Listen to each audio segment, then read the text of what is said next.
পানির অপর নাম জীবন। তবে দ্রব্যমূল্যের ঊর্ধ্বগতির প্রভাবে পানি নিয়েও স্বস্তিতে নেই গ্রাহকরা। কারণ আসছে জুলাই মাস থেকে পানির দাম 10% বাড়ানোর ঘোষণা দিয়েছে ঢাকা পানি সরবরাহ কর্তৃপক্ষ ওয়াসা। নতুন দরে আবাসিক গ্রাহকদের প্রতি 1000 লিটার পানির জন্য 16 টাকা 70 পয়সা এবং বাণিজ্যিক গ্রাহকদের 46 টাকা 20 পয়সা করে দিতে হবে। এতদিন আবাসিক গ্রাহকদের 1000 লিটার পানির জন্য 15 টাকা 18 পয়সা এবং বাণিজ্যিক গ্রাহকদের 42 টাকা করে দিতে হয়েছিল। ওয়াসা এক বিজ্ঞপ্তিতে জানায়, মূল্যস্ফীতি সমন্বয়ের লক্ষ্যে পানির দাম বাড়ানো হয়েছে, যা 1 জুলাই থেকে কার্যকর হবে।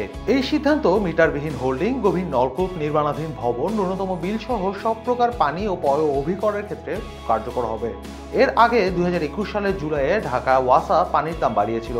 2022 সালে ফের পানির দাম বাড়াতে চাইলে সেটির বৈধতা চ্যালেঞ্জ করে হাইকোর্টে রিট আবেদন করা হয়। বিধি প্রণয়ন না করে ওয়াসার পানির মূল্য বৃদ্ধি কেন অবৈধ ঘোষণা করা হবে না তা জানতে চেয়ে সে সময় রুল জারি করেছিল হাইকোর্ট। ফলে তখন পানির দাম বাড়েনি। 2020 সালের এপ্রিলে আবাসিকের প্রতি ইউনিটের দাম বেড়েছিল 2 টাকা 90 পয়সা। তার আগে 2019 সালের সেপ্টেম্বর, 2018 সালের জুলাই এবং 2017 সালের আগস্টে পানির দাম বাড়ানো হয় ওয়াসা, যাকে মূল্য সমন্বয় বলে আখ্যায়িত করে আসছে। দর্শক, পুরো সময় জুড়ে আপনাদের সঙ্গে ছিলাম আমি রুমান তুর্য।